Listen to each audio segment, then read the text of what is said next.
Selamat pagi. Pagi. Anda minta naik, saya Mana ini? naikkan. Kok masih pagi-pagi? Pagi-pagi udah ngomongnya kotor semua. Kok kayak lonte kamu? Loh, saya baca kitab Omongan-omongan kamu ini kotor kotor. ya? Kitab kamu kotor ya? Iya. Iya, Masya kamu Allah, kayak kitab macam kamu lonte. kotor.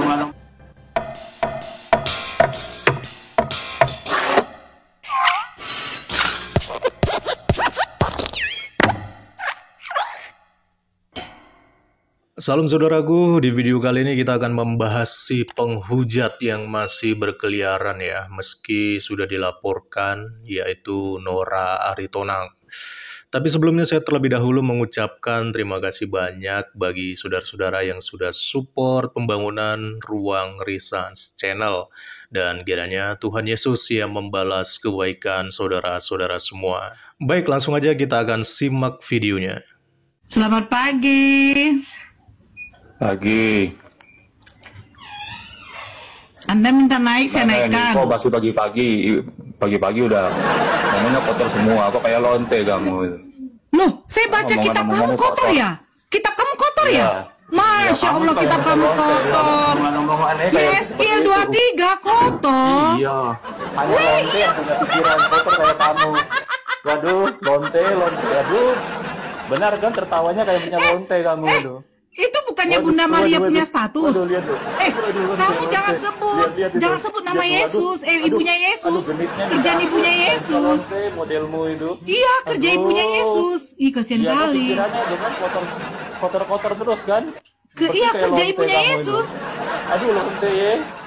Kitab Lonte, kamu lonte. menuliskan Aduh, perempuan Bunda lonte, Maria, lonte. Bunda Maria Iya, pikiran. berzina Pikiranmu dengan itu tentara kan- Romawi. Pikiranmu itu kan kotor terus kan? Kayak lonte, iya. Iya itu kayak seperti nabimu tuh, bapaknya iya. sudah Iya, mati menjam-menjam 4 apa tahun darah? baru jadi dia. Gitu. Menjam-menjam apa darah? Seperti Muhammad tuh, Hah? setelah bapak Apa kau ngomong? Kau ngomong apa? Kau tidak bisa membantah saya, kau hanya taunya menghujat. Yang saya baca kitab kau. Kitab kau. Kitab kau. Kau bilang saya ngomong kotor, berarti kitab kau tuh isinya kotor semua. Saya baca Yeskiel 23. Mereka bersundal. Di sana susunya dijamah-jamah. Itu kitab kau. Terus kau mengatakan saya ngomong kotor. Ya, jadi bapak yang masuk ke roomnya Nora Aritonang ini marah ya, karena dilihatnya pagi-pagi si Nora ini sudah membahas hal-hal yang gak perlu dibahas sebetulnya ya. Gak ada urgensinya juga bagi dia, karena dia membahas Yeskiel 23 dan menarasikan bahwa ayat ini adalah narasinya itu kotor gitu loh.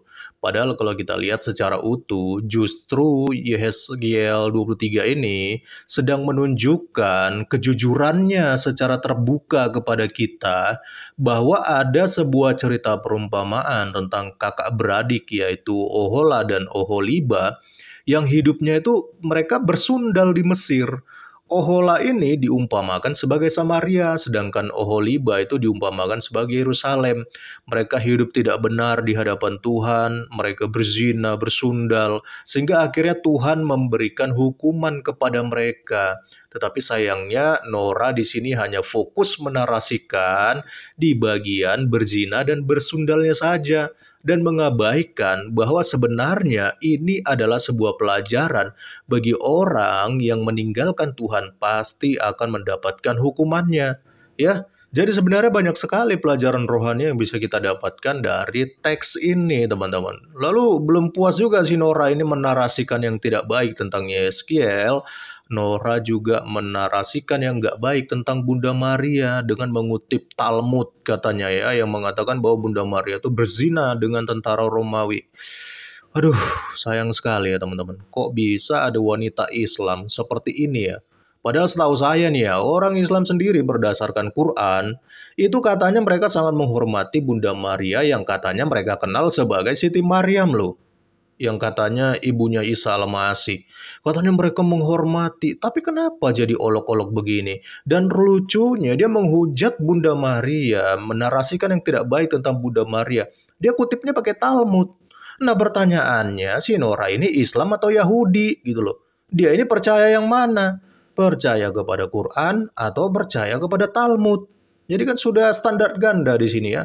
Memang ya beginilah namanya penghujat dan para polemikus Islam ini ya. Mereka ini rela mengabaikan Quran mereka sendiri. Mereka pakai mengutip referensi-referensi dari luar ya, yang sebenarnya juga nggak sepaham dengan Quran mereka. Tapi karena demi supaya bisa menghujat, itu mereka gunakan gitu loh. Ini lucu sekali ya. Jadi memang tujuan orang-orang seperti ini tuh nggak jauh daripada menghujat teman-teman. Dan kita lihat ya, narasi-narasinya si Nora ini juga nggak jauh dari selangkangan ya. Itulah kenapa tadi Bapak itu bilang ketika dia masuk di roomnya Nora Aritonang ini, dia jengkel, dia sebut Nora ini sebagai lonte katanya. Dan ternyata pendapat Bapak ini juga nggak sepenuhnya salah teman-teman. Kalau kita lihat videonya Nora Aritonang yang berikut ini. Saya dulu kan Kristen nih, ya kan? Saya dulu Kristen. Jadi karena saya baca Yesus menjanjikan perempuan lonte masuk dalam kerajaan Allah duluan, memang dulu jujur saya melonte dulu. Melonte sama siapa? Mau tahu kalian? Mau tahu? Mau tahu nggak? Saya lonte sama siapa? Ayo. Mau tahu nggak? Sakit hati kalian nanti. Mau tahu nggak saya melonte sama siapa? Loh, karena apa? Makanya saya bilang, saya menyesal sekali. Kenapa dari awal tidak saya baca itu? Kalau tidak lebih enak saya melacur. Iya kan? Kan Yesus mengatakan, pemungut bea cukai dan wanita pelacur akan mendahului kamu masuk ke dalam kerajaan Allah. Saya kalau tahu kayak begitu, saya bilang sama mak saya dengan adik-adik saya dan kakak saya, weh, ayo melacur kita. Yesus menjanjikan duluan, gak ada gunanya kita berbuat baik, ayo melacur kita. Terus nanti kalau laki-laki datanglah bapakku, kalian melacur terus saya ngapain? Pak, boleh bapak kau ini pelacur. Jadi begini, Kristen ini yang perempuan pelacur, ya kan? Yang laki-lakinya suka melacur. Kan betul. Betul itu kan? Betul. Ya wajar lah ya Bapak itu bilang si Nora lonte ya. Jadi ternyata Nora sendiri mengakui siapa dirinya di sini teman-teman. Jadi nggak salah juga kalau Bapak tadi menyebut Nora dengan sebutan demikian. Nah cuma masalahnya lagi-lagi yang disalahkan Nora di sini itu adalah ayat Alkitab, yaitu Matius 21 ayat 31 yang bicara bahwa pemungut cukai dan perempuan sundal itu akan mendahului para murid katanya ya. Karena kan di sini Yesus ini sedang berbicara kepada para murid untuk masuk ke dalam kerajaan Allah ya. Padahal kalau kita baca ayat ini dalam satu perikop, ini adalah kisah perumpamaan tentang dua anak yang disuruh bapaknya bekerja ke kebun anggur. Anak yang pertama atau anak yang sulung ketika disuruh bapaknya pergi sana bekerja di kebun anggur, dia bilang ke bapaknya, baik bapak. Tapi pada faktanya dia nggak pergi teman-teman. Jadi cuma ucapan, cuma mulut doang dia bilang baik kepada bapaknya. Tapi ternyata dia nggak pergi bekerja ke kebun anggurnya. Dia nggak melakukan apa yang diperintahkan oleh bapaknya. Walaupun mulutnya mengatakan siap untuk bekerja teman-teman ya. Sedangkan anak yang kedua teman-teman ketika disuruh bapaknya untuk pergi ke kebun anggur dan bekerja di sana. Anaknya yang kedua ini nggak mau ya. Dia bilang dia menolak ya perintah bapaknya untuk pergi ke kebun anggur. Tetapi ketika dia menolak, lalu dia berpikir ulang dan dia kemudian menyesal, dia bertobat, akhirnya dia pergi juga teman-teman ke kebun anggur dan bekerja di sana sesuai dengan apa yang diperintahkan oleh bapaknya. Jadi di sini perbedaannya, yang sulung bilang siap tapi nggak pergi, sedangkan yang anak kedua dia menolak. Tapi ketika dia bertobat menyesal, kemudian dia pergi ternyata teman-teman ya. Jadi dari perumpamaan ini Yesus sebenarnya sedang mengajarkan bahwa anak kedua ini lebih baik dari anak pertama. Karena anak kedua meskipun di awalnya nggak mau disuruh bekerja ke kebun anggur oleh bapaknya, tetapi pada akhirnya ia menyesal dan akhirnya dia pergi dan melakukan apa yang diperintahkan oleh bapaknya. Sedangkan anak yang pertama, walaupun ucapannya manis, dia berkata iya ketika disuruh, tapi ternyata dia nggak pergi sama sekali teman-teman.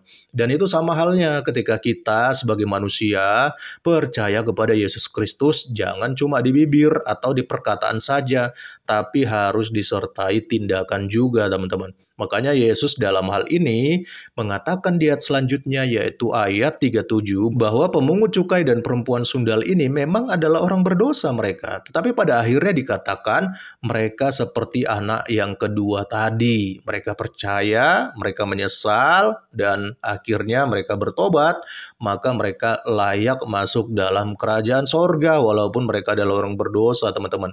Bahkan dikatakan orang-orang ini akan mendahului orang yang tidak mau menyesal dan tidak mau percaya kepada Yesus Kristus ketika mereka melakukan dosa ya. Jadi memang ya kita lihat si Nora Aritonang ini, kalau kita perhatikan hujatan mulutnya itu nggak jauh dari masalah selangkangan.